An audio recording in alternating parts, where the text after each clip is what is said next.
Bueno, entonces empecemos nuestra clase número 23 ya. ¿Cuántas?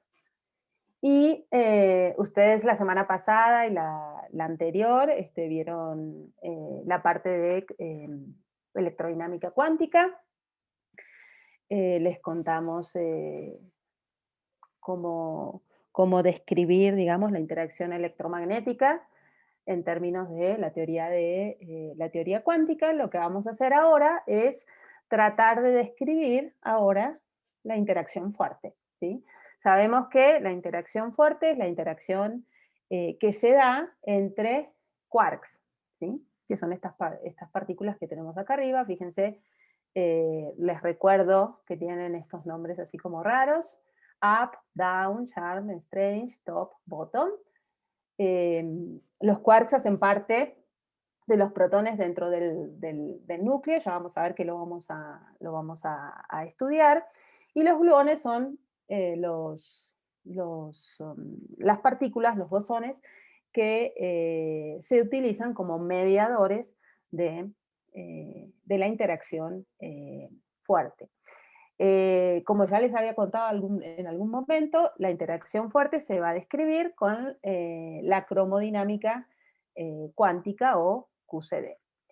Pero antes de mirar esto, bueno, acá les cuento un poco cómo es el calendario de los temas que vamos a ver en estas 2 semanas y la bibliografía que pueden consultar. Entonces, en esta clase lo que vamos a hacer es estudiar la dispersión elástica entre un electrón y un protón.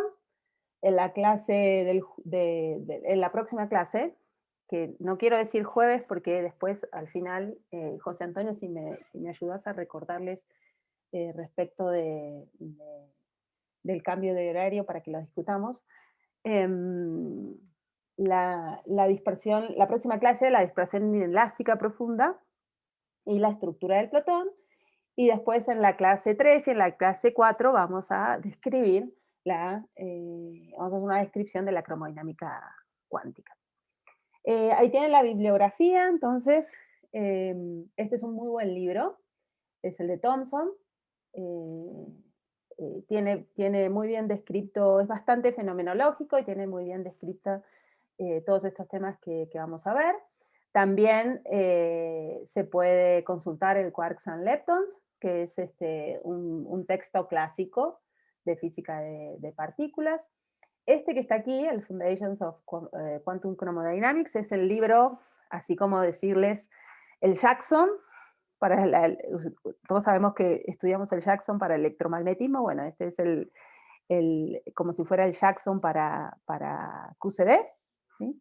Es bastante avanzado y tiene todo muy, muy, muy, muy bien detallado, así que el que le interesa la QCD, está bueno que se lo mire. Es el Muta, es el autor. Y también tenemos que es un poquito más, un poco más descriptivo, no tiene tantas cuentas, que es el Griffith, ¿sí? Que también ya creo que José Antonio y Jorge lo nombraron para las clases anteriores. Muy bien, perdón, aquí para atrás.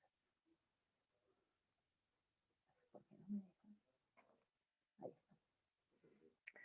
Entonces, empecemos a estudiar qué es esto de la dispersión electrón-protón. La idea es que vamos a estudiar esto porque representa una gran herramienta para estudiar la estructura del protón. Ustedes saben que el protón está formado por otras partículas puntuales, y la idea es que nosotros las queremos estudiar y las queremos estudiar a través de algún experimento, ¿sí? El experimento que nos sirve para poder estudiar cuál es la estructura del protón es tomar un electrón y hacerlo colisionar con un protón, ¿sí? Y ver qué es lo que pasa después de esa colisión, ¿sí? Fíjense, entonces tenemos un electrón, ¿sí? Y lo hacemos colisionar con un protón.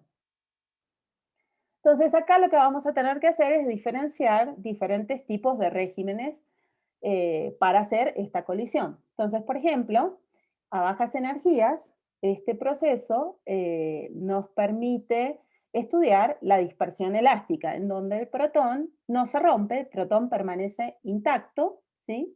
Y entonces uno puede estudiar propiedades globales del protón. Si uno ya al electrón le da más energía, o sea, si uno pone más energía en esa colisión, entonces el proceso que domina es lo que se llama la dispersión inelástica profunda, que vamos a ver a profundidad en la clase que viene, y que es el proceso en donde el protón se rompe. Entonces, si el protón se rompe, nosotros vamos a ser capaces de estudiar cuál es la distribución de momento que tienen los quarks que están dentro del protón, que son los constituyentes del protón. ¿Sí? ¿Y de qué depende esto? ¿De qué depende la naturaleza del proceso electrón-protón yendo a electrón-protón? Precisamente depende de la longitud de onda del fotón virtual, perdón, del fotón virtual en comparación con el radio que tenga el protón. Entonces, teniendo en cuenta esto, vamos a tener, como les decía, diferentes regímenes. ¿Sí? A muy baja energía, ¿qué es lo que vamos a tener? Vamos a tener un electrón que no es relativista, ¿sí? En donde la longitud de onda del fotón, fíjense, la longitud de onda del fotón es mucho más grande que el radio del protón, y lo que terminamos teniendo es una dispersión elástica del electrón en el potencial estático del protón. ¿Sí? O sea, fíjense que acá lo que tenemos, lo que vamos a tener acá es puramente una interacción electromagnética, ¿sí? Teniendo en cuenta el potencial eléctrico del protón que está cargado. ¿Okay? Si nosotros vamos a un régimen en donde tenemos unas energías un poco más altas, ya podemos pensar en que la longitud de onda del protón es aproximadamente el radio, perdón, la longitud de onda del fotón, es el radio, es aproximadamente el radio del protón, ¿y qué es lo que tenemos? Tenemos una dispersión que no es puramente electrostática, como en el caso anterior, y entonces cuando calculemos la sección eficaz, vamos a tener que tener en cuenta la distribución de carga que tiene el protón, no el protón como una partícula puntual, sino cuál es la carga, cómo está distribuida la carga en el protón, y también la distribución de momento magnético que tiene el protón, que también nos va a dar una contribución a la sección eficaz. Cuando la longitud de onda, si seguimos subiendo la energía, cuando la longitud de onda del fotón que va a resolver el protón es menor que el radio del protón, entonces lo que sucede es que la sección eficaz elástica se hace muy pequeña. ¿Sí?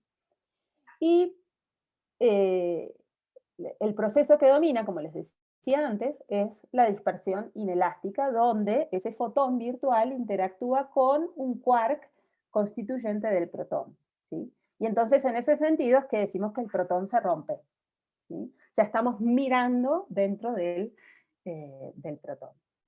Y a muy altas energías, entonces lo que sucede es que la longitud de onda del fotón es mucho más pequeña que el radio del protón. Esa longitud de onda del fotón es lo suficientemente pequeña como para determinar la estructura dinámica del protón en forma detallada, ¿sí? Y lo que nos va a permitir es ver que en realidad el protón está formado por quarks y gluones que están interactuando fuertemente entre sí. Entonces, para poder estudiar esa estructura y sus interacciones, vamos a necesitar muy altas energías. ¿Okay? Muy bien. Entonces, lo que vamos a hacer, como les decía, es empezar desde bajas energías, desde el primer caso, ¿sí? Y vamos a ir escalando y vamos a ir mirando cómo se va modificando la sección eficaz a medida que vamos subiendo la energía. Entonces, lo primero que vamos a hacer es estudiar estas dos dispersiones particulares, que son la dispersión de Rutherford y de Mott, que son los límites de menor energía a la dispersión elástica entre electrón y protón. Lo que sucede acá es que la energía del electrón es tan baja que la energía cinética del protón es despreciable comparada con su masa en reposo.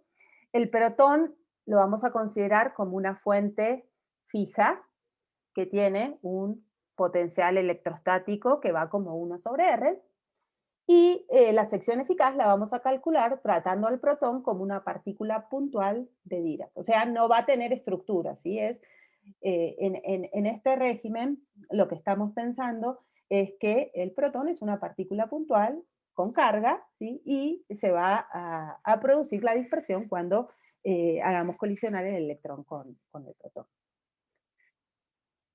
Muy bien, pero para hacer esto, antes vamos a utilizar un resultado que uno lo puede sacar de la electrodinámica cuántica, ¿sí? Entonces repasemos así muy brevemente la dispersión de dos partículas puntuales, por ejemplo, electrón muón a electrón muón, ¿sí? Esto es parte de la parte de QCD, perdón, de QED, de de esta otra dispersión que nos va a interesar, ¿no? Que es la de electrón-quark yendo a electrón-quark, ¿sí? Recuerden que nuestra idea es mirar qué es lo que sucede dentro del protón. Entonces, si queremos mirar lo que sucede dentro del protón, entonces en algún momento vamos a tener que estudiar esta dispersión, electrón-quark, electrón-quark, y esta dispersión, electrón-muón, digamos, es la parte de electrodinámica cuántica de esta otra dispersión, ¿sí?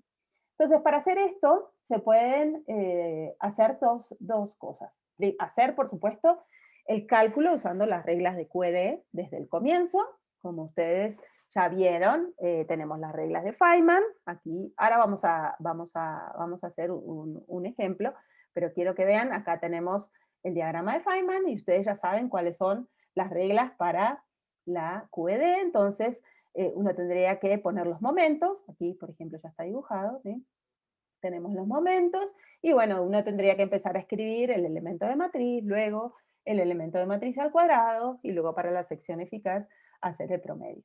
¿Okay? Uno puede hacer esta cuenta, digamos, desde el principio usando las reglas de QED.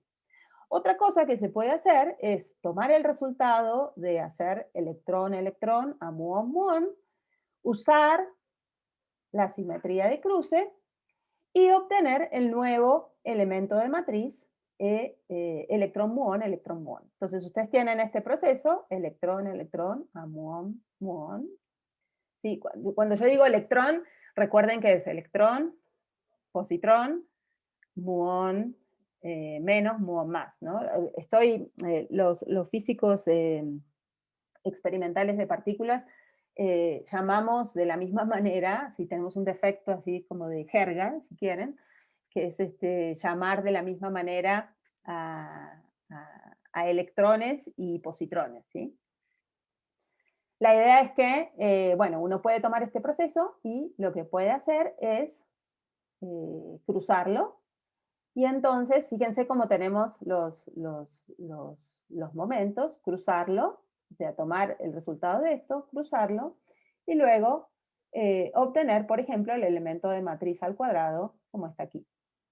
¿Okay? En realidad lo que nosotros vamos a terminar usando es este elemento de matriz en algún momento, ¿sí? Simplemente para recordarles. No sé, no sé si ya están familiarizados, imagino que un poquito deben estar familiarizados con este tipo de cálculos, pero si no, les recomiendo que traten de hacerlo, ¿sí? ¿Hasta acá hay preguntas? Si me colaboran con el chat, Nada en el chat. ok, bien. Entonces seguimos y vamos a hacer un par de cuentitas más detalladas que lo que está, que lo que muestra esta slide. Entonces, para que no se asusten. Entonces, miremos la dispersión de Rutherford en particular. Entonces, para la dispersión de Rutherford, tenemos el electrón, ¿sí? Ay, perdón. Tenemos el electrón, tenemos el protón. Acuérdense que el protón lo estamos tratando como un blanco fijo, o sea que el electrón viene y colisiona con el protón, ¿sí? Y lo que va a salir de esa colisión es el electrón que se dispersa con un determinado ángulo, ¿sí? Y el protón con otro determinado ángulo, ¿sí? Con estos, con P1 y P3, los momentos del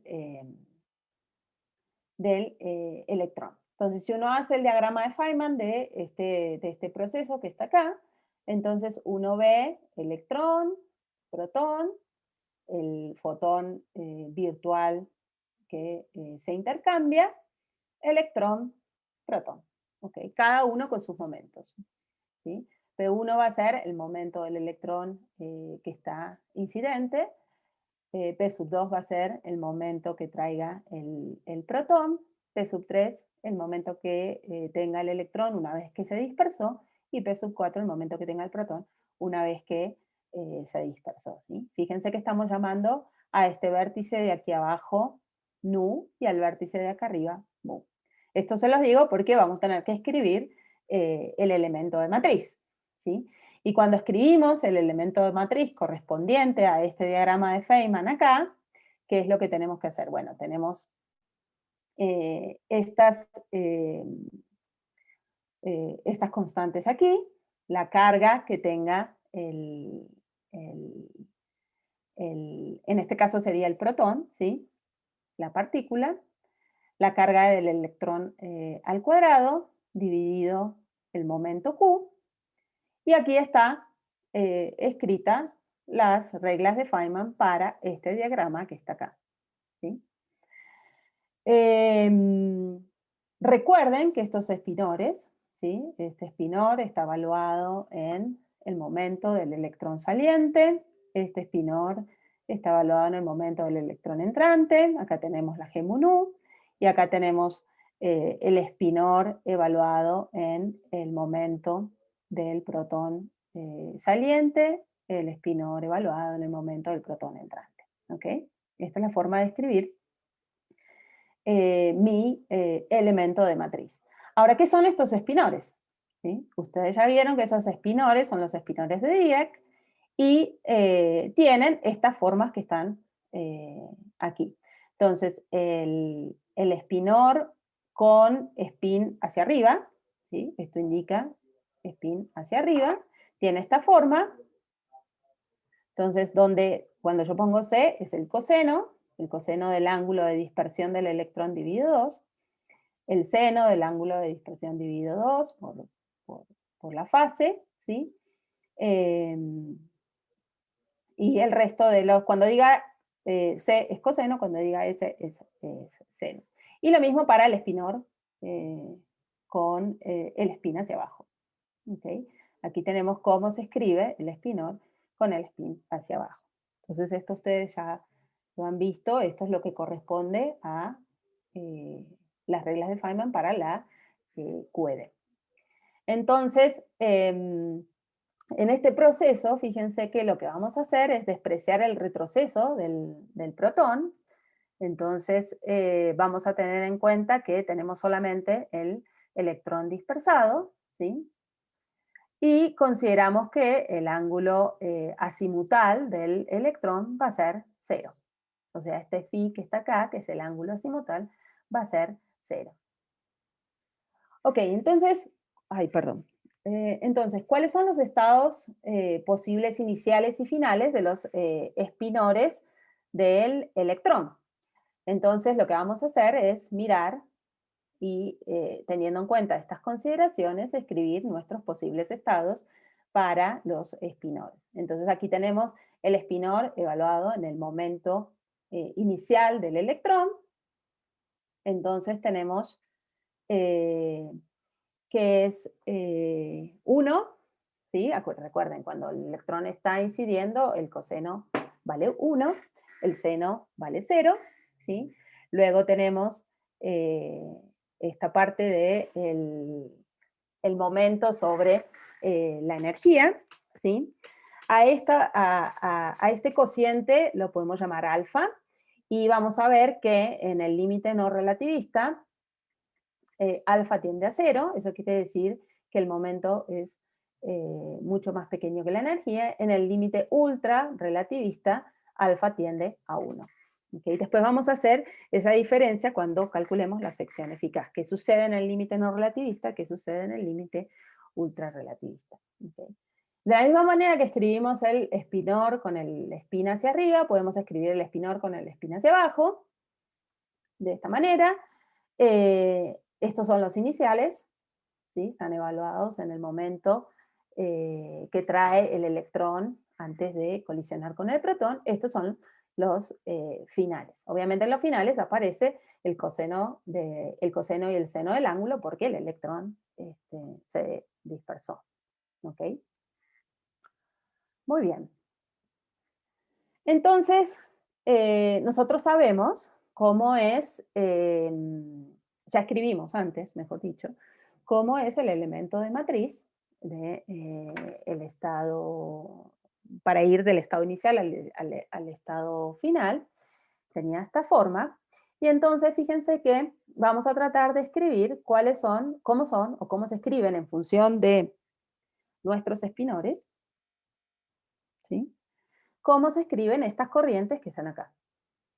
¿Sí? Cómo se escriben estos diferentes términos que están aquí. Entonces, para eso, lo que tenemos que hacer es calcular todas las posibles corrientes del electrón. ¿Sí? Entonces, fíjense, en este caso, ¿qué es lo que sucede? El electrón es lo que llamamos right, ¿sí? Y cuando se dispersa, sigue siendo right. Luego tenemos el espinor, el electrón que es left, y cuando se dispersa sigue siendo left. Y luego tenemos los cambios, ¿sí? El electrón cuando está en el estado inicial es right y luego cuando sale es left y al revés. ¿Okay? Entonces, lo que hacemos es mirar, de acuerdo, teniendo en cuenta en cómo son nuestros espinores, ¿sí? Es mirar cómo nos quedaría nuestra corriente, ¿sí? Cada una de las partecitas que tenemos aquí. Entonces, si ustedes hacen eso, el resultado es este que está aquí. Recuerden que alfa, estamos reemplazando alfa por P sobre la energía más la masa del electrón, ¿sí? Si uno lo hace, los invito a hacerlo, a hacer la cuenta explícita, lo que van a obtener es que las corrientes son estas que están aquí. ¿Okay? Fíjense que para el caso en que los espinores no cambian, o sea, el right, right o el left, left, entonces fíjense que tenemos componentes, ¿sí? Componentes, las tres componentes, digamos, ¿sí? En el caso para el cual el espinor cambia, ¿sí? Teníamos right a left o left a right, fíjense que las componentes, las tres últimas componentes se hacen cero. Entonces los invito a que luego hagan esa, esa cuenta. ¿Ok? Muy bien, entonces tenemos cuáles son las posibles, todas las posibles corrientes del electrón. ¿Sí? O sea, ya sabemos cómo son todas las posibles combinaciones que irían aquí en el elemento de matriz. Entonces, bueno, tenemos ese elemento de matriz, entonces miremos qué es lo que sucede para diferentes situaciones. Entonces, si estamos en el límite no relativista, recordemos que en el límite no relativista, alfa tiende a cero, porque el momento es menor que la energía. Entonces, si sucede eso, en el límite no relativista, resulta que, y ustedes miran estas combinaciones, estas corrientes, lo que sucede es que la corriente right, right y left, left son iguales y dan como resultado esto que está aquí. 2 veces la masa del electrón por el coseno de tita sobre 2, 0, 0, 0. Entonces eso es de mirar aquí qué es lo que sucede. ¿Okay? Fíjense que alfa aparece en todos los términos, entonces eso hace que las tres últimas componentes se vuelvan cero. ¿Okay? ¿Y qué sucede con esta combinación de que el electrón venga right y luego, después de dispersado, se vuelva left o al revés? Bueno, si ustedes se fijan, entonces esa combinación termina dando 2 veces la masa del electrón y en vez del coseno, en este caso va a ser el seno. ¿Okay?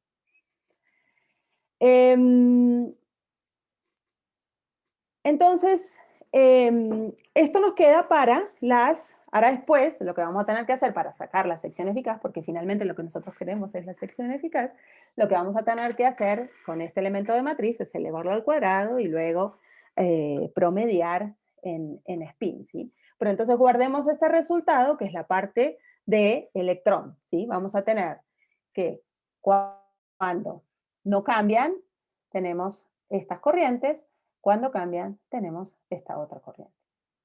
Ahora, ¿qué pasa con el protón? ¿Sí? ¿Cuáles son los espinores del protón en el estado inicial y en el estado final? ¿Sí? Los espinores, perdón. Los espinores, obviamente, son las soluciones de la ecuación de Dirac para una partícula en reposo, porque recuerden que lo que estamos teniendo en cuenta acá es que el protón no se está moviendo, ¿sí? Estamos ignorando el retroceso del protón cuando el electrón colisiona con él. Entonces, es como tener el electrón en reposo, el protón en reposo. Recuerden que el protón lo estamos pensando como una partícula puntual, ¿no? Entonces, esas soluciones de Dirac son estas que ustedes ven acá. Entonces, acá tenemos el spinor up, ¿sí? Y el spinor down. Aquí tenemos la masa del protón, ¿sí? Entonces, cuando uno hace, fíjense que aquí tenemos la parte de protón, ¿no? Entonces, cuando uno calcula las corrientes, pues lo que termina teniendo es lo que aparece aquí, ¿sí? Fíjense que esta corresponde a tener right-right o left-left, que son iguales, es esta parte que está acá, o tener right-left o left-right, que nos termina dando 0. También los invito a que verifiquen estas relaciones que están acá y que precisamente dan estos resultados. ¿Okay? Haciendo explícitamente esta cuenta, teniendo en cuenta cuáles son los espinores. ¿Okay? Entonces, ya conseguimos, o ya más o menos vimos cómo cómo son las corrientes que aparecen aquí en el elemento de matriz. Esta parte, que es la parte del electrón, y esta parte, que es la parte del protón. ¿Hasta acá? ¿Vamos bien? No sé si hay preguntas en el chat. Todo bien. Ok, muy bien. Yo sé que son muchas cuentitas, pero sí los invito a que las repasen y traten de reproducirlas, ¿sí? Porque también sirve para practicar un poquito cómo escribir los elementos de matriz y utilizar las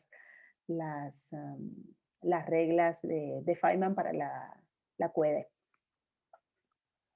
Muy bien, entonces tenemos, como les decía, las corrientes de electrones, las corrientes de protones, ¿sí? Acá las tenemos resumidas, ¿sí? Y entonces, ahora sí, podemos calcular el elemento de matriz promediado en spin sumado sobre los 8 estados permitidos que tenemos de helicidad. Tenemos 4 que vienen por parte del electrón, 4 que vienen por parte del protón. ¿Ok? Entonces, si hacemos eso, entonces, fíjense que este promedio que hacemos resulta ser un cuarto de la suma del elemento de matriz al cuadrado. Y entonces, cuando hacemos eso, teniendo en cuenta cada una de las posibilidades, ¿sí? Y haciendo este cálculo que está acá y elevando al cuadrado, entonces obtenemos esto que me aparece aquí. Es un cuarto, la carga del electrón a la cuarta, el momento a la cuarta. 4 veces la masa del protón al cuadrado, 4 veces la masa del electrón al cuadrado, y acá aparecen coseno cuadrado y seno cuadrado. Fíjense que acá tenemos una suma de seno cuadrado más coseno cuadrado, o sea que eso nos da 1, podemos sacar el 4 factor común, ¿sí? Y si se fijan, en definitiva, lo que me queda es lo que está aquí. 16 veces la masa del protón, la masa al cuadrado, la masa del electrón al cuadrado, la carga a la cuarta, dividido Q a la cuarta. Recordemos lo que es Q, yo no se los dije antes, pero Q es la diferencia entre el momento inicial y el momento final del electrón, ¿sí? A la cuarta, entonces al cuadrado será la diferencia al cuadrado. Fíjense, aquí está hecha la cuenta, o sea que cuando uno hace el momento, esta diferencia al cuadrado, fíjense que lo que hay que hacer es esta cuenta que está aquí ya le puse vector porque estos son los momentos en espacio, ¿sí?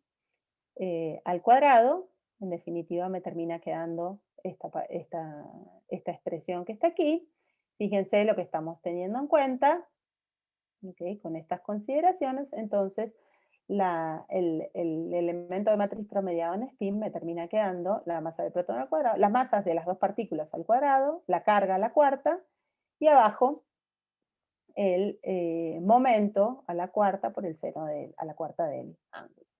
Entonces, esta es el elemento de matriz promediado en spin, que es el que vamos a utilizar luego para calcular la sección eficaz. Entonces, de vuelta aquí, les recomiendo que realicen esta cuenta, ¿sí? Hagan esta cuenta que está acá, verifiquen que llega a esto, porque esto es, en definitiva, aplicar todas las reglas de de Feynman, de la QED, y escribir los elementos de matriz de un estado, de ir de un estado inicial a un estado final. Si lo pueden hacer, buenísimo, porque con esto uno aprende bastante a resolver estos diagramas de Feynman para la QED. ¿Okay? Muy bien. Entonces, tenemos el elemento de matriz promediado. Entonces, ahora lo que tenemos que hacer es escribir la sección eficaz en algún sistema de referencia. Por ejemplo, podemos usar el sistema de referencia del laboratorio.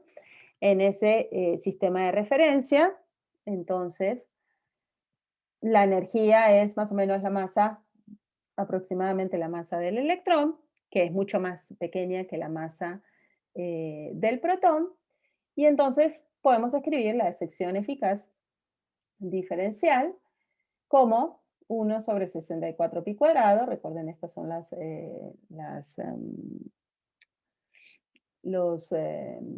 constantes que aparecen cuando uno escribe la sección eficaz. Eso ustedes habían visto cómo escribir secciones eficaces en las primeras clases, si mal no recuerdo. Aparece este término en donde aparece la masa del protón, la energía, ¿sí? La energía del electrón elevado al cuadrado, y lo que calculamos, lo que recién calculamos, ¿sí? Que es el elemento de matriz promediado. ¿Okay? Entonces, si uno coloca lo que es el elemento de matriz, ¿sí? Entonces llega a fíjense que acá lo que estamos haciendo es esta aproximación, ¿no? Que la energía del electrón es más o menos su masa, y eso es mucho más pequeño que el protón, o sea que estamos despreciando esta partecita que está acá, ¿sí? Por eso aparece la masa del protón al cuadrado aquí abajo, y luego reemplazando por lo que vale el elemento de matriz promediado, que es esto que está aquí, entonces llegamos a la sección eficaz diferencial, que es la masa del electrón al cuadrado, la carga a la cuarta, dividido 64 veces pi cuadrado, bueno, el momento a la cuarta, seno a la cuarta de el ángulo de dispersión dividido 2, ¿no? Toda esta parte que está acá, fíjense que viene de esta partecita. ¿Ok? Si uno tiene en cuenta esto, ¿sí? Que cuadrado lo podemos escribir como 4pi alfa, por ejemplo, entonces podemos reescribir esto así, y encontramos la expresión de Rutherford para la sección eficaz de esta dispersión electrón-protón, en este caso, en donde estamos considerando el protón como una partícula puntual, fija, que no retrocede en la colisión. ¿Está bien? Entonces es alfa cuadrado sobre 16 veces la energía cinética al cuadrado por el seno a la cuarta del ángulo de dispersión sobre 2.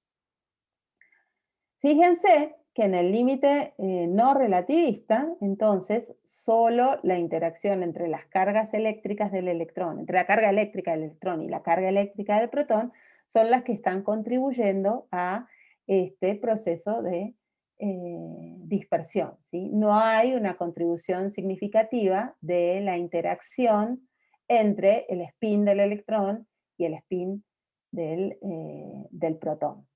¿Ok?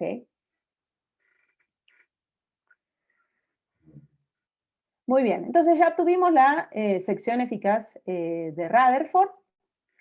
Fíjense que, si ustedes recuerdan un poco, el experimento que hizo saber que el átomo tenía, que el núcleo atómico, perdón, tenía una determinada estructura, era precisamente un experimento en donde se bombardeaba un átomo, ¿sí? Con unas determinadas partículas, las partículas alfa, ¿sí? Y mirando las desviaciones, los ángulos de desviación eh, resultantes después de la colisión, es que Rutherford se dio cuenta que el núcleo atómico no era una partícula puntual, sino que tenía más estructuras, ¿sí? Que existían partículas dentro del núcleo atómico que precisamente lo constituían, ¿sí? Bien. Miremos ahora el otro límite que nos va a dar lugar a la dispersión de Mott, que es el límite cuando el electrón es relativista, ¿sí? Y estamos en el mismo caso, el retroceso del protón puede ser despreciado, o sea, el protón lo consideramos casi como un blanco fijo, por así decirlo. Y ahora lo que tenemos que mirar es que, ¿se acuerdan que lo que hicimos antes en el límite no relativista era, bueno, alfa tiende a 0, ¿sí? Hace un par de...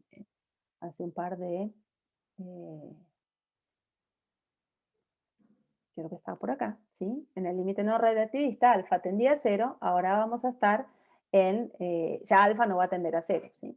Porque estamos mirando, estábamos en esta. Porque estábamos mirando qué es lo que sucede cuando el electrón es relativista. Entonces veamos cómo se modifica esa sección eficaz en este caso. Entonces, bueno, acá tenemos de vuelta las corrientes del electrón, cuando tenemos spines right-right, left-left y la combinación right-left y left-right, ¿sí? Y en este caso, fíjense que estamos en este límite, el relativista, entonces vamos a decir que la masa del electrón es mucho más pequeña que la energía, pero que igual sigue siendo más pequeña que la masa del protón, entonces alfa es aproximada o tiende, si quieren, a 1, y entonces, dos de las posibles corrientes del electrón son cero, ¿sí? En este caso, la helicidad del electrón se conserva, ¿sí? O sea, ¿cuáles son esas corrientes que dan cero? La right-left y la left-right. O sea, no va a estar permitido el proceso en que viene el spin right y luego de ser dispersado puede ser left, ¿ok? Y al revés. Entonces, en este caso, solo nos sobreviven estas dos componentes, a diferencia de lo que teníamos antes, que teníamos las 4. ¿Okay? Muy bien, entonces, para el protón, las corrientes de protón son exactamente iguales, ¿no? Porque las corrientes de protón las habíamos calculado teniendo en cuenta que los espinores eran los espinores de una partícula en reposo, ¿sí? Porque acá lo que estamos haciendo precisamente es despreciar este retroceso del protón. O sea que los espinores son los mismos que teníamos antes. La única diferencia es que ahora vamos a tener solamente estas dos contribuciones. Entonces, si calculamos la sección eficaz en el sistema de referencia del laboratorio, de vuelta tenemos la misma expresión que teníamos antes, ¿sí? Lo que va a cambiar es el elemento de matriz promediado en spin, porque no vamos a tener la contribución de estas dos combinaciones. ¿Okay?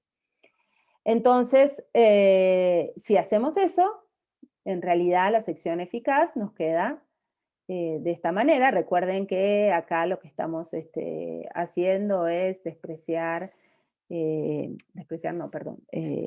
utilizar las relaciones que utilizamos aquí, ¿sí? De la misma manera. Entonces nos termina quedando una, fíjense que si la comparamos con la sección eficaz de Rutherford, que está aquí, ¿sí?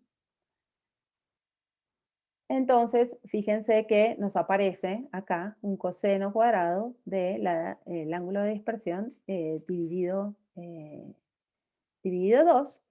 Y fíjense que también podríamos haber obtenido esta expresión de la dispersión de los electrones en un potencial, teniendo en cuenta que el electrón se está dispersando en un potencial estático desde un punto fijo en el espacio, ¿sí? O sea, teniendo en cuenta un potencial que depende de R. De vuelta aquí no hay una contribución significativa de la interacción magnética del spin del electrón con el spin del el protón. ¿Preguntas? No sé si alguien está chateando. ¿Nada en el chat? Ujú. Bueno, muy bien. Entonces, hasta acá obtuvimos la dispersión, la sección eficaz de dispersión de electrón-protón, teniendo en cuenta que el protón es una partícula puntual, que está fija, y que el electrón puede ser no relativista o puede ser relativista. En el caso no relativista es la dispersión de Rutherford, en el caso relativista es esta dispersión de Mott, y tenemos la sección eficaz para los dos casos. Hasta acá no hemos tenido en cuenta la distribución de carga del protón. Simplemente tomamos al protón como una partícula puntual que tiene una carga más E y nada más. ¿Sí? Entonces lo que vamos a hacer ahora es tener en cuenta qué sucede con la sección eficaz si tenemos en cuenta una determinada distribución de carga para el protón. Antes de hacer eso, creo que podemos hacer, si les parece, un pequeño descanso. Yo sé que les mostré muchos espinores y muchas cuentas, entonces si quieren podemos hacer un descanso de unos 10 minuticos, si les parece.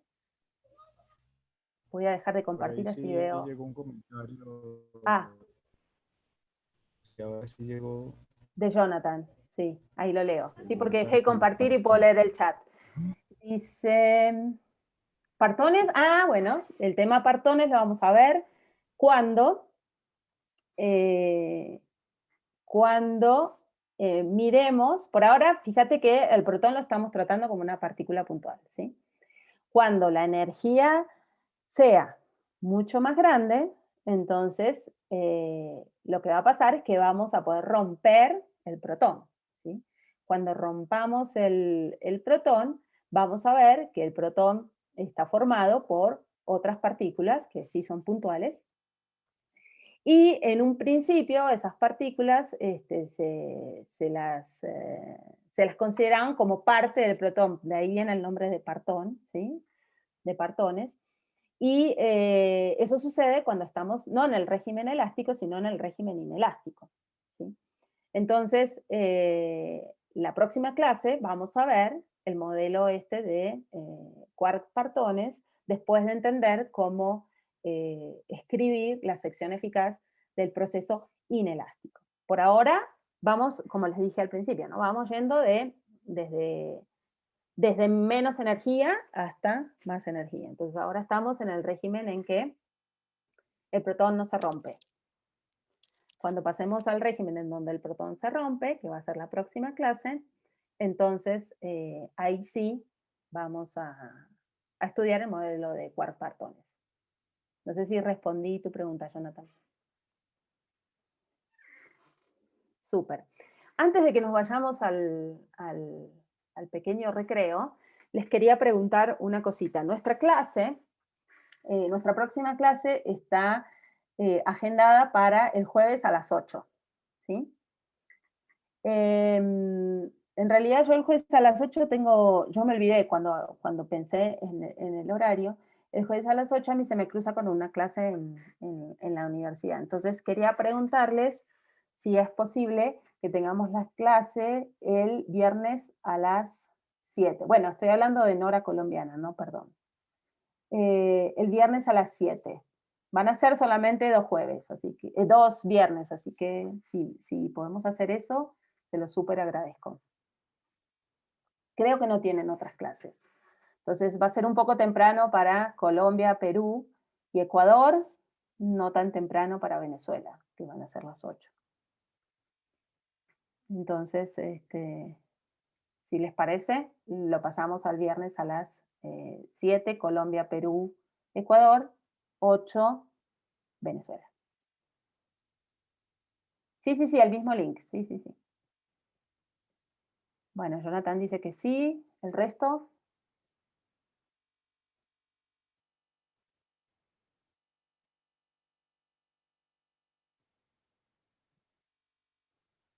Carlos nos dice que sí.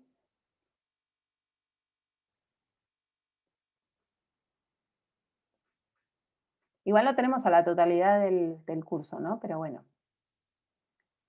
Es que el problema más tarde, en principio podríamos más tarde, pero el problema es que se cruza con una reunión que tenemos programada los viernes, los profes de la Conga. Entonces, ahí tenemos problemitas porque la reunión empieza a las 9, así que justo alcanza de 7 a 9, justo antes de que termine la reunión esa.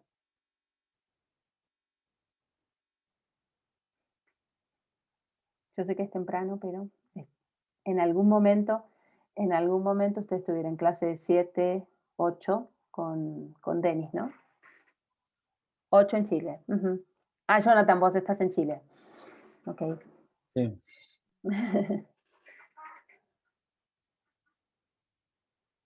Bueno, súper, lo vamos a poner en el calendario para que quede ahí y si tienen, como falta gente, si tienen compañeros para que les avisen. Igual lo voy a poner también en el chat del Mattermost.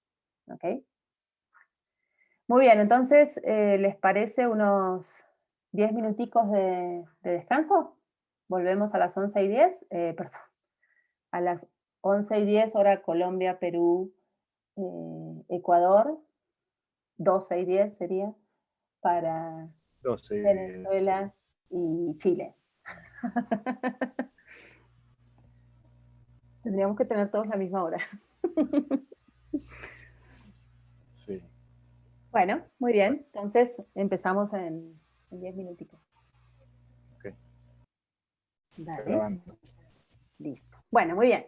Entonces, lo que les decía hasta acá, en resumen, teníamos la dispersión de Rutherford, que era para el límite no relativista, la dispersión de Mott para cuando el electrón es relativista, todo para considerando, mejor dicho, el protón como una partícula puntual, obviamente con carga. Y ahora vamos a ver qué es lo que sucede si tenemos en cuenta la distribución de carga del protón. Entonces, para eso vamos a estudiar algo que se llaman los factores de forma.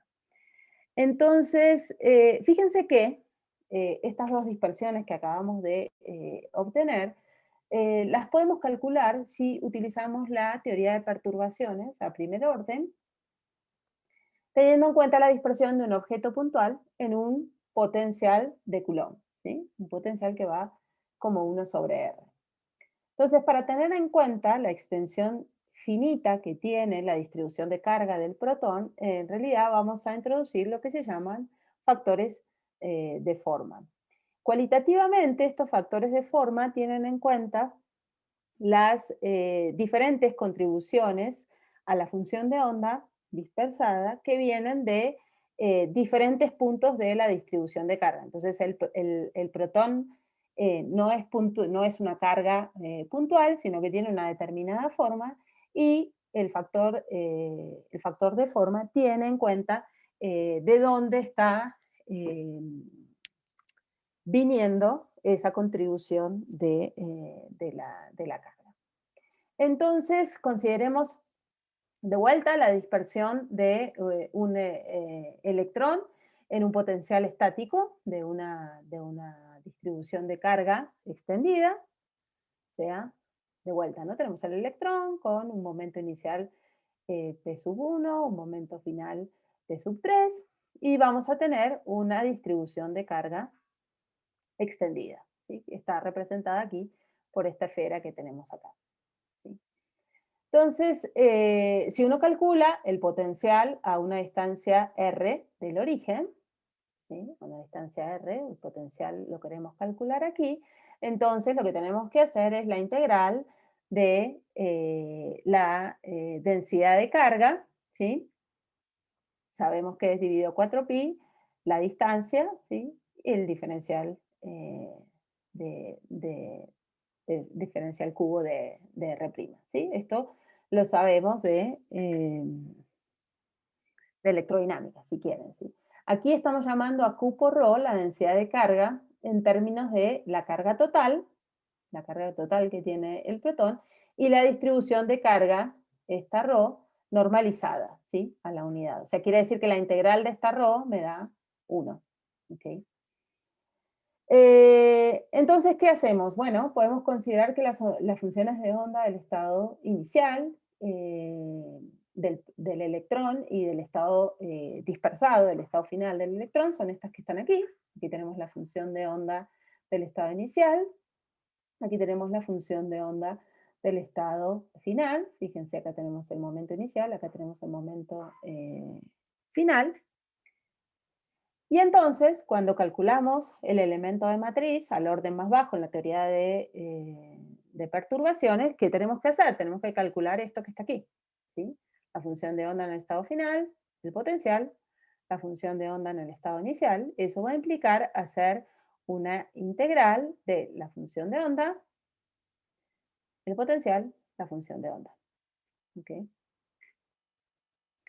Entonces, si usamos, por ejemplo, que Q es la resta entre el momento inicial y el momento con el que sale el electrón luego de la dispersión, y utilizamos cuál es nuestra expresión para nuestro potencial, lo colocamos en el elemento de matriz, fíjense que nos queda una integral, una doble integral, una que viene del potencial y otra que viene del elemento de matriz, ¿sí? ¿De qué? Bueno, aquí estamos, fíjense, estamos colocando, reemplazando el momento del electrón dispersado y el momento del electrón inicial por Q, ¿sí? En esta expresión aquí. Aquí tenemos la expresión del potencial, las dos integrales correspondientes, y fíjense que si hacemos una una transformación de variables, o sea, escribimos R menos R', aquí escribimos más R' aquí, de forma tal que no estamos alterando nada. Entonces podemos colocar esto como un R, ¿sí? Estoy haciendo una sustitución, digamos, de la variable, colocar esto como R, simplemente para resolver esto, para resolver el elemento de matriz. Fíjense que lo que nos queda es esta integral que está acá, que toda depende de este R grande, que es la resta entre, recuerden, la resta entre estos dos R, R y R', y la integral de la distribución, ¿sí?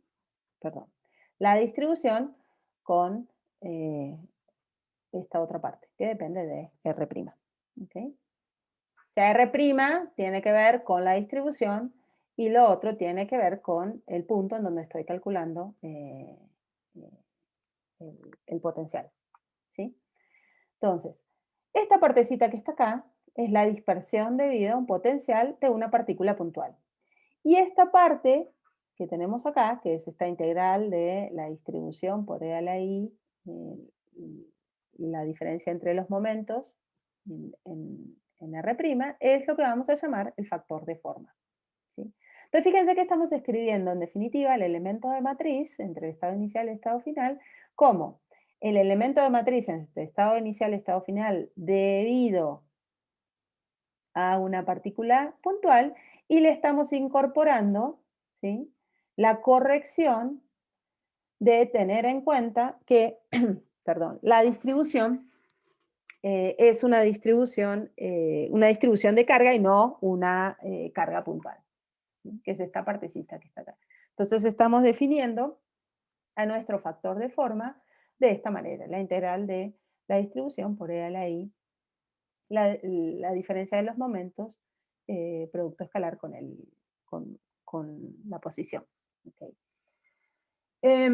Fíjense que el tamaño finito del centro de dispersión nos va a introducir una diferencia de fase, ¿okay?, entre las ondas planas. Si uno lo piensa, como estamos haciendo la cuenta aquí, va a ser, vamos a tener una diferencia de fase entre las ondas planas, que es la dispersión de diferentes, correspondiente a la dispersión de diferentes puntos en el espacio. O sea, tener en cuenta cómo es la carga en el espacio. Entonces, si uno tiene en cuenta este resultado para el elemento de matriz, entonces la sección eficaz de Mott, que era el caso relativista, si se acuerdan, pasa a tener, si se acuerdan, esta era la parte de considerar al protón como puntual, pasa a tener este término adicional que da cuenta de la distribución de carga del protón. ¿Okay? Entonces tenemos la sección eficaz de Mott considerando al protón como partícula puntual y este término aquí multiplicando que da cuenta de la distribución de carga. Entonces, bueno, aquí tenemos un gráfico que nos muestra, una figura que nos muestra para diferentes distribuciones de carga, cómo nos quedaría el factor de forma correspondiente. Entonces, por ejemplo, si tenemos una partícula puntual, ¿sí?, entonces el factor de forma, fíjense que es plano. ¿Sí? Si nuestra distribución de carga tiene forma exponencial, pues aquí tenemos cómo nos queda el factor de forma de tipo dipolo, que es el caso, por ejemplo, del protón. Sí, perdón. Esto se mueve solo, tiene vida propia mi presentación. Si fuera gaussiana, bueno, aquí tenemos cómo nos queda el factor de forma. Este es un factor de forma que corresponde, por ejemplo, al núcleo del litio. Si tuviésemos una esfera uniforme, este es el factor de forma, como nos quedaría el factor de forma. Si tenemos una función de Fermi, nos quedaría este factor de forma que corresponde, por ejemplo, al núcleo de calcio 40. ¿Okay? Si se fijan, entonces, como está definido el factor de forma de esta manera, el factor de forma es la transformada de Fourier, ¿sí?, tridimensional de la distribución de carga. Fíjense, esto que está acá es la transformada de Fourier tridimensional de la distribución de carga. ¿Sí? Si la longitud de onda del fotón, que se está intercambiando en el proceso, es mucho más grande que el tamaño de la distribución, entonces, ¿qué es lo que sucede? Lo que sucede es que la distribución, ¿sí?, hace que el factor de forma me quede igual a 1, y entonces lo que obtengo es el objeto, el resultado del objeto puntual. Es decir, si la longitud de onda es mucho más grande que el tamaño de la distribución de carga, pues mi factor de forma queda igual a 1, que es lo que corresponde a un objeto puntual. Si no estamos mirando, no podemos mirar bien cómo es esa distribución de carga, sino que simplemente nos queda como si fuese el protón un objeto puntual. Muy bien. Entonces, eso respecto de tener en cuenta qué es lo que sucede cuando consideramos la distribución, si quieren, una distribución real, ¿sí?, una distribución real de la carga del protón que estamos dispersando. ¿Sí? Ahora, consideremos este otro caso. Consideremos el caso en que la dispersión se realiza a una mayor energía y ahora sí no podemos despreciar el retroceso del protón. ¿Sí? Entonces ahora vamos a ver que si nosotros no podemos despreciar el retroceso del protón, o sea, el protón se dispersa, en realidad ya no está, no es un blanco fijo, sino que va a haber una dispersión del protón, lo que vamos a ver es que la interacción magnética del spin del electrón con el spin del protón ahora se hace importante y va a aparecer en nuestras secciones eficaces. Entonces, calculamos secciones eficaces teniendo en cuenta que el protón era una partícula puntual con una determinada carga y no retrocedía. Luego dijimos, bueno, ¿qué pasa si la carga del protón tiene una distribución, ¿sí?, en el espacio? Y vimos que aparecen los factores de forma. Ahora miremos qué es lo que sucede si el protón sí se está dispersando. O sea, no es un blanco fijo, sino que en realidad no podemos despreciar ese retroceso. Entonces, ahora tenemos que escribir los momentos. ¿Se acuerdan que cuando escribimos las corrientes del protón, lo que habíamos dicho era, bueno, el protón está en reposo, entonces mis espinores tienen que ser la solución de la ecuación de Dirac para una partícula en reposo. ¿Sí? Ahora esto no pasa más, porque ahora el protón se va a dispersar. Entonces, tenemos que volver a escribir todo para encontrar el elemento de matriz. Ahora lo que deberíamos hacer es escribir los espinores correspondientes a el protón dispersándose. ¿Sí?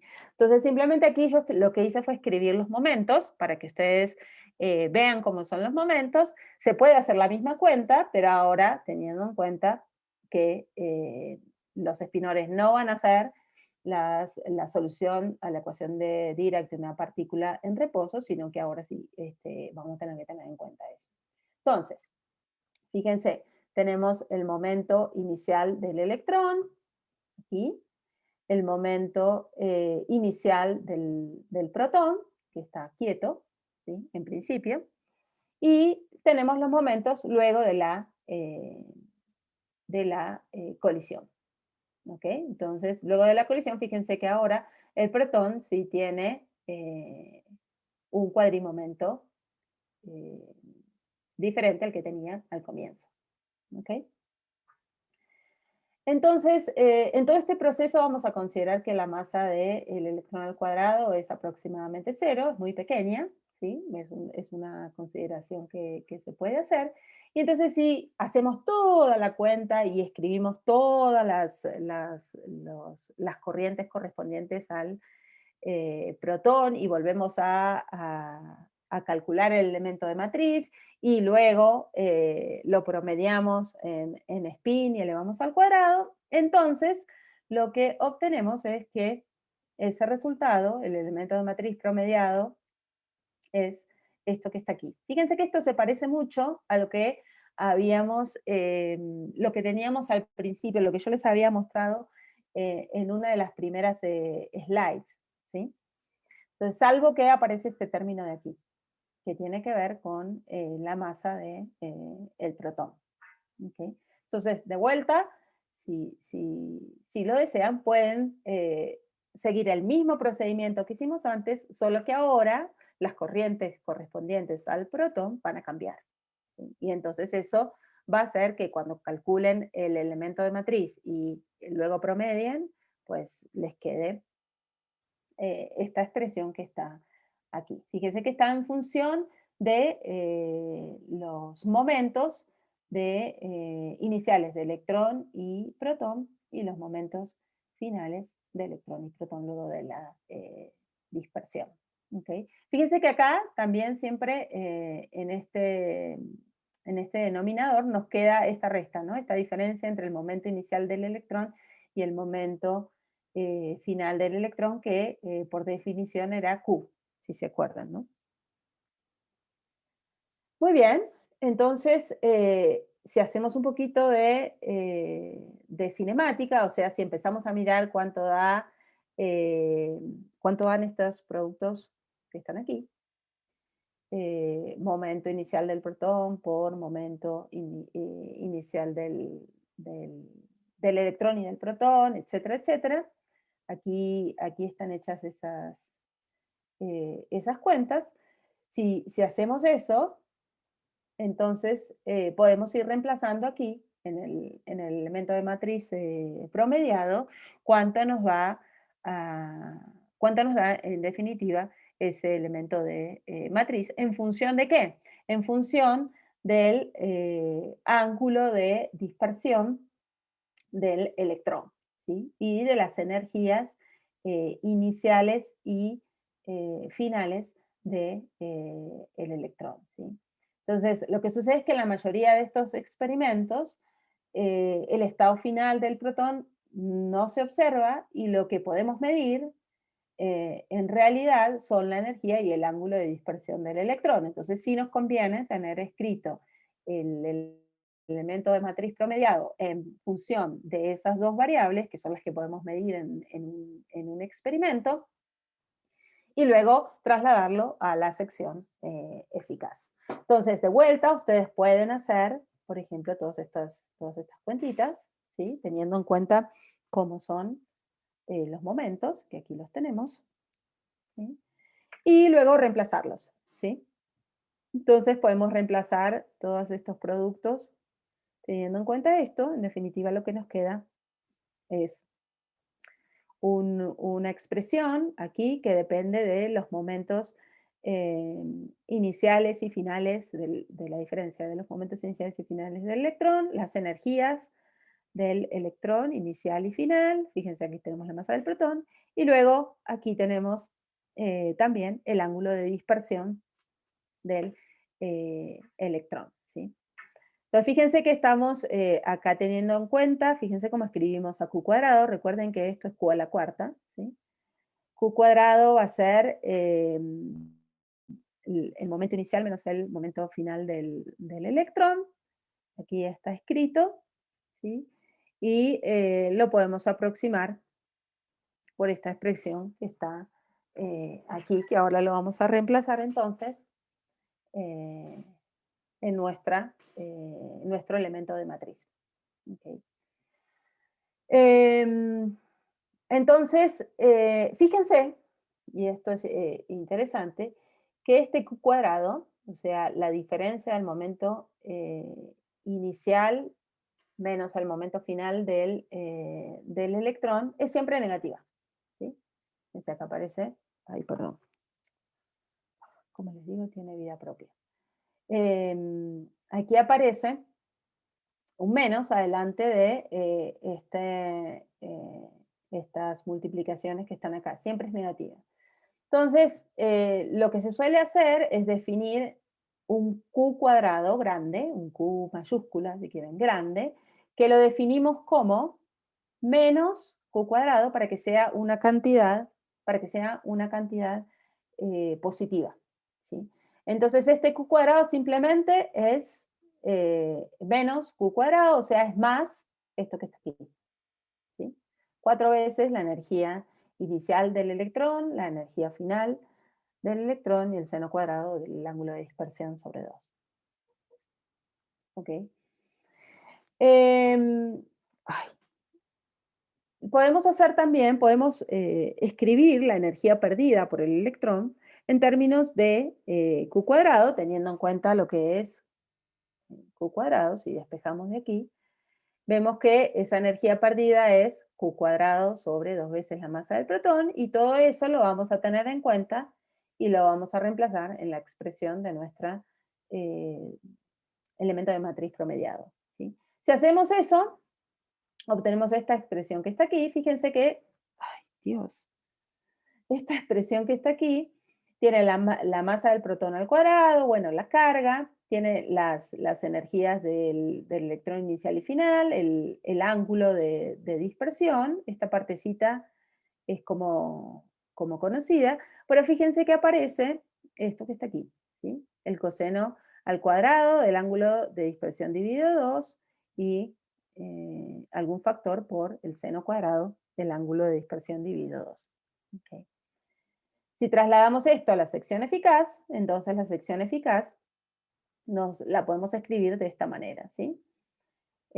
Alfa cuadrado, bueno, aquí tenemos esta parte de acá, el cociente entre las energías y esta expresión que me aparece aquí. Fíjense que esto que está aquí, ¿sí? Esto no lo teníamos antes. ¿Ok? Y vamos a ver entonces cómo lo podemos interpretar. Entonces, una cosa que tampoco teníamos antes era ese cociente entre las energías.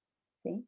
Cuando teníamos tanto la dispersión de Rutherford como la dispersión de Mott, no nos aparecía ese cociente de energías que ahora nos está apareciendo. Ese término aparece por considerar el retroceso del protón.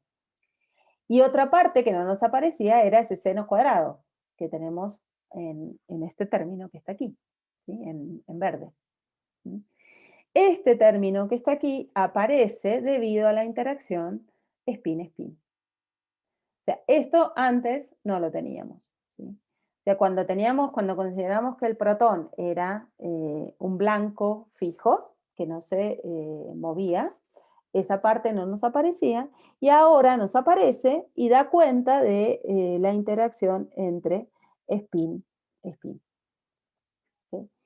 Fíjense que aunque la sección eficaz esta, que está acá, depende de Q cuadrado, del ángulo, de la energía del electrón dispersado y del ángulo de dispersión, solo una de esas variables es independiente. ¿Ok? Q cuadrado y la energía, por ejemplo, se pueden expresar en función del ángulo de dispersión. ¿Sí? Y ahí, por ejemplo, están las formas de hacerlo. ¿Sí? El cociente este de energías lo puedo expresar de esta manera, y el Q cuadrado, básicamente, fíjense que es el Q grande cuadrado, porque acá tenemos el menos, también lo puedo expresar en función del ángulo de dispersión. Entonces, a pesar de que aquí aparezcan 3 variables, ¿sí? Solo una es una variable independiente. Eso es importante. Muy bien, entonces, si vimos cómo se nos modificaba nuestra sección eficaz debido al hecho de que el protón ahora no está más quieto, sino que el retroceso lo tenemos que considerar. Aparece ese término debido a la interacción spin-spin. Y lo que vamos a hacer ahora es considerar que el protón tiene tamaño finito. ¿Sí? En general, el tamaño del protón se puede modelar introduciendo dos funciones de estructura. Una que tiene en cuenta la distribución de carga del protón, que la vamos a llamar G sub E, que va a depender de este Q cuadrado, y la otra que va a estar relacionada con la distribución de momento magnético del protón. ¿Sí? Ya vimos antes que no considerar que la carga era puntual, pues nos introducía esos factores de forma, ¿sí? Esto va a tener que ver con los factores de forma, pero ahora teniendo en cuenta, recuerden que estamos en el caso en que el protón sí retrocede, ¿sí? Entonces, una de, nuestra función de nuestras funciones de estructura va a tener que ver con el tema de la distribución de carga del protón, y la otra va a tener que ver con la distribución de momento magnético del protón. Por eso una es G electro, ¿sí? E, y la otra es Gm de la parte magnética. Entonces, para este caso, tener en cuenta estas dos cosas nos lleva a lo que se llama la sección eficaz diferencial, que es la fórmula de Rosenbluth, que es la que aparece allí. Entonces, fíjense que esta parte es idéntica a lo que teníamos aquí. ¿Sí? Y ahora nos aparecen unos términos, ¿sí?, que acompañan a la parte del coseno y que acompañan a la parte del seno. ¿Está bien? Fíjense que acá tau lo estoy definiendo como Q cuadrado sobre 4 veces la masa del protón, para no poner en todos lados el Q cuadrado y la masa del protón, ¿sí? O sea, este término que está aquí es Q cuadrado sobre 4 veces la masa del protón. Fíjense que aparece por todos lados, ¿no? Aparece aquí arriba en el numerador, en el denominador, y aquí también aparece en la parte magnética, ¿sí? Y fíjense cómo estos factores se introducen en la sección eficaz, ¿sí?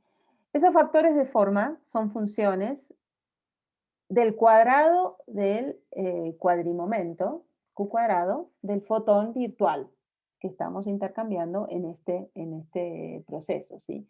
Fíjense que antes lo que nosotros teníamos era que dependían del vector, ¿sí? No del cuadrimomento, sino del vector Q cuadrado, ¿sí?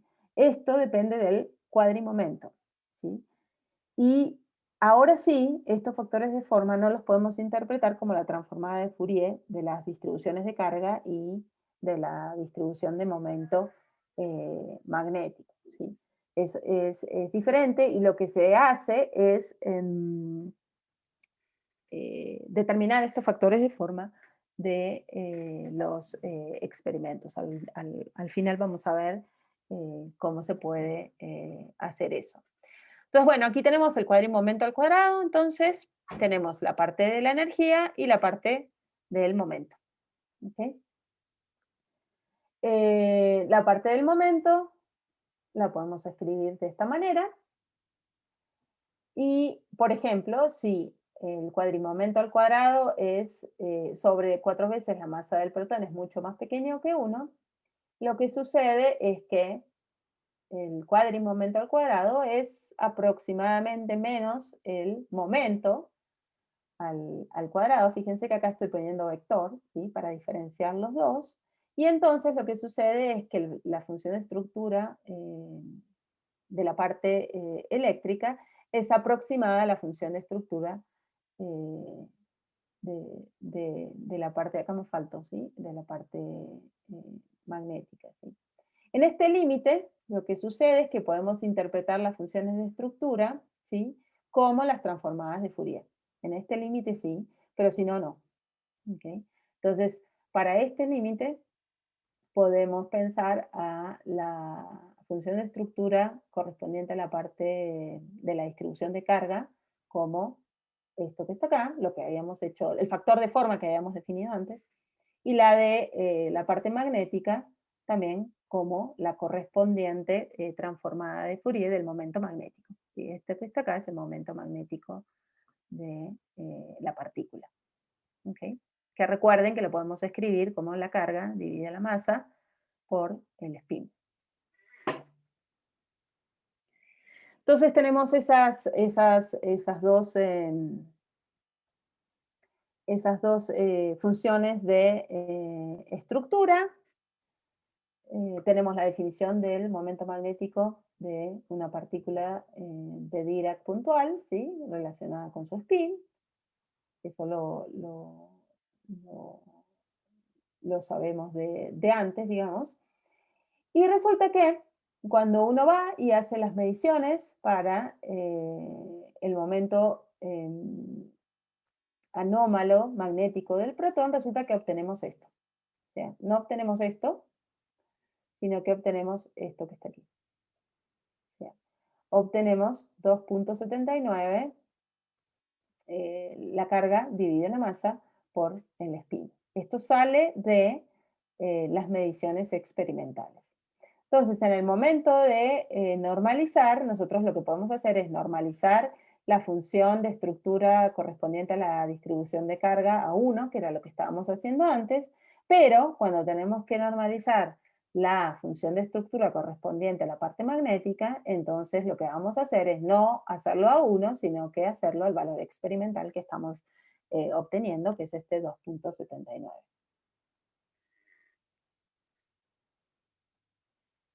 Muy bien, y como les decía, ¿cómo hacemos para medir esas funciones de estructura?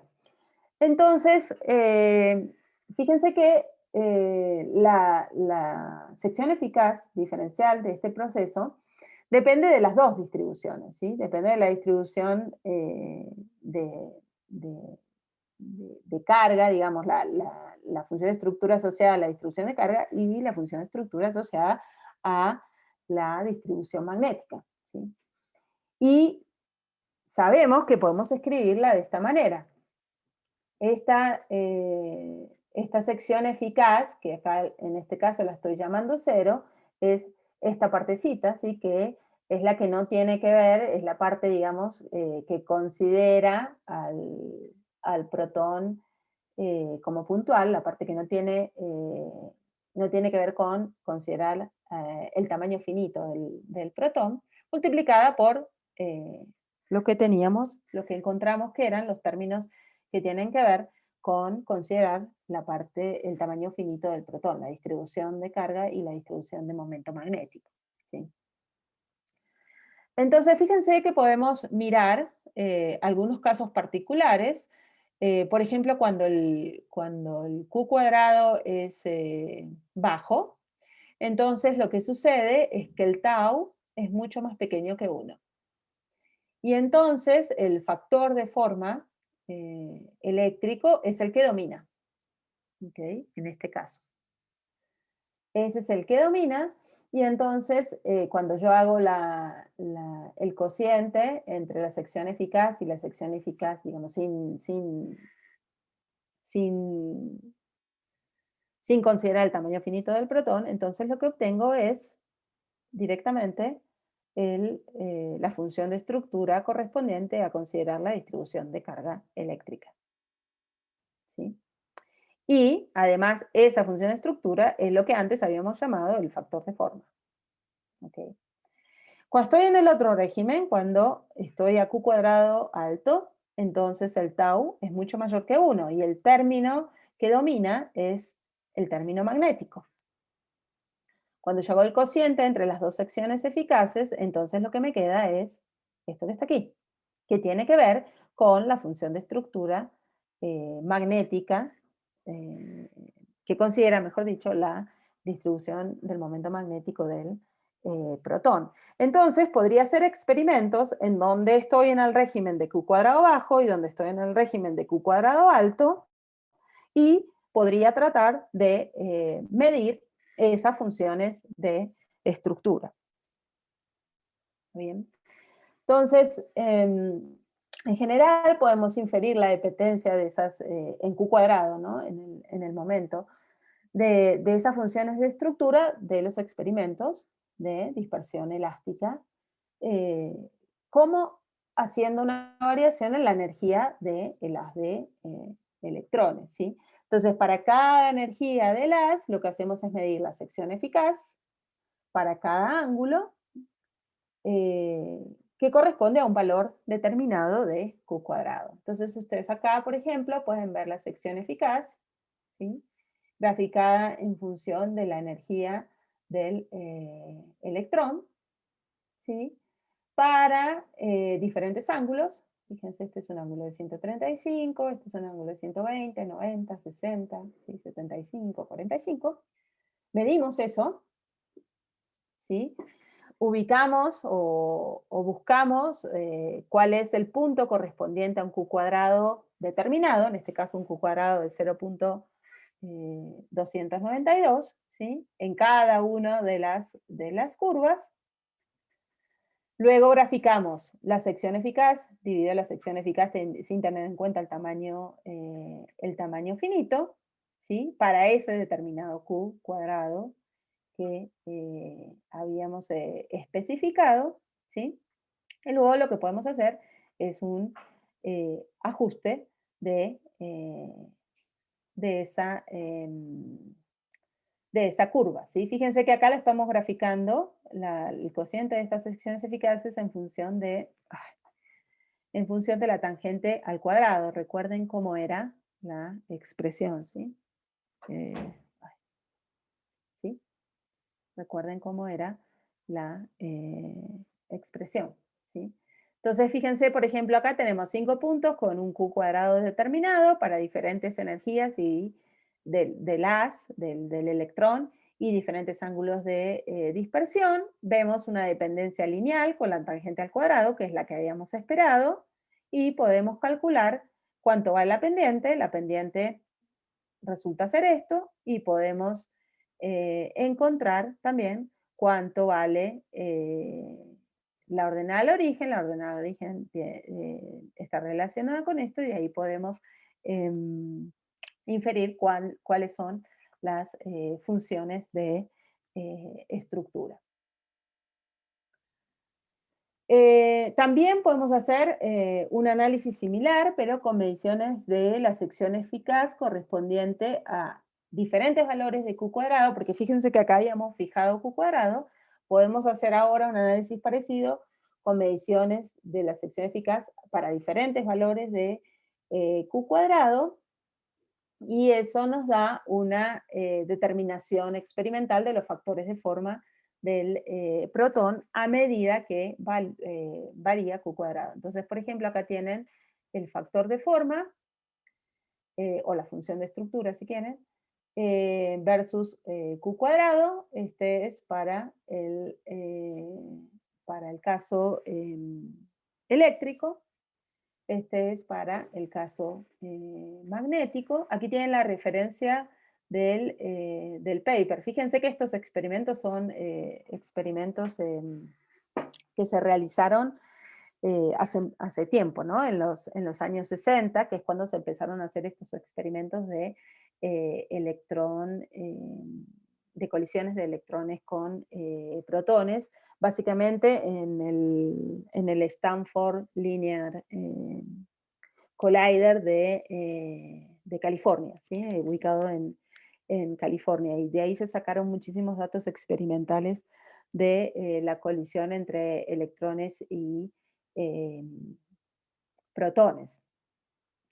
Ahora, fíjense que de la forma que uno puede ver que tienen estas funciones de estructura, el hecho de que los factores decrezcan con Q cuadrado, lo que está demostrando es que el protón tiene un tamaño finito, La forma en particular de la función de estructura magnética es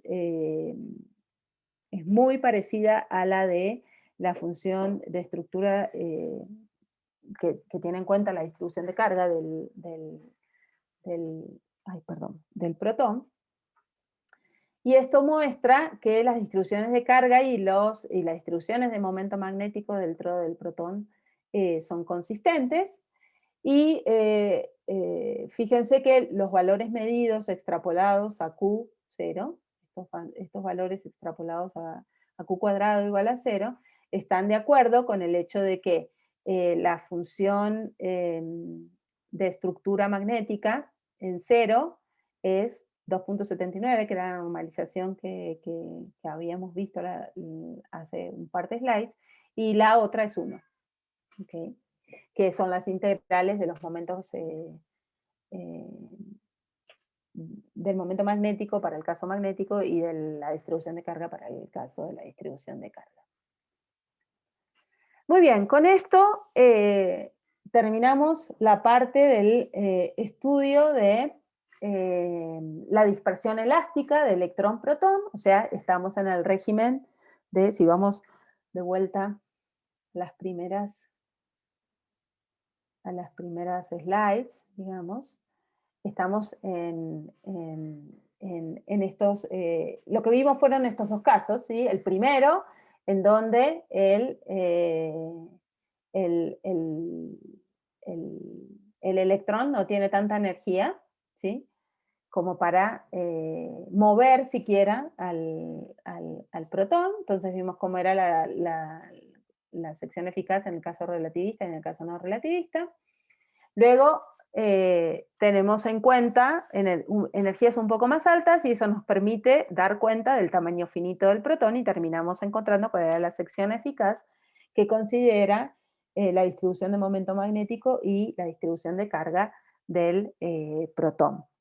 En la clase que viene lo que vamos a hacer es tener en cuenta una energía más alta aún, en donde la sección eficaz elástica se hace muy pequeña y vamos a ver qué es lo que sucede con la dispersión, en realidad, del electrón con uno de los componentes del protón, con algún quark constituyente del protón, y vamos a estudiar cuáles son las características que tienen y la dinámica que tienen los constituyentes del protón.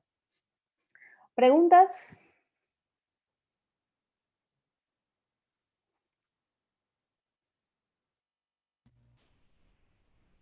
Nada por acá. ¿Nada por ahí? ¿Se entendió de qué se trata? Yo sé que no hice todas las cuentas, porque sería infinito hacer todas las cuentas, pero sí sería bueno, no sé si que hicieran todas las secciones eficaces que aparecen ahí, porque son muchas, pero que sí hagan por lo menos las primeras, como para tener un poquito más de experiencia en este tipo de cálculos, ¿no? En definitiva, si uno lo va a necesitar en algún momento, uno puede obviamente ir a la bibliografía y ver cómo se escribe la sección eficaz, pero no está mal hacerlo alguna vez para aprenderlo, ¿sí?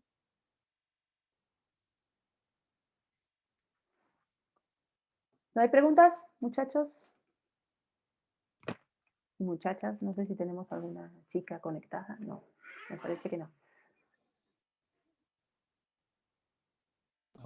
Veo que hay un mensaje. No, está bien. Muy bien, bueno, entonces seguimos el viernes a las 7, Colombia, Perú, Ecuador, 8, Venezuela, Chile.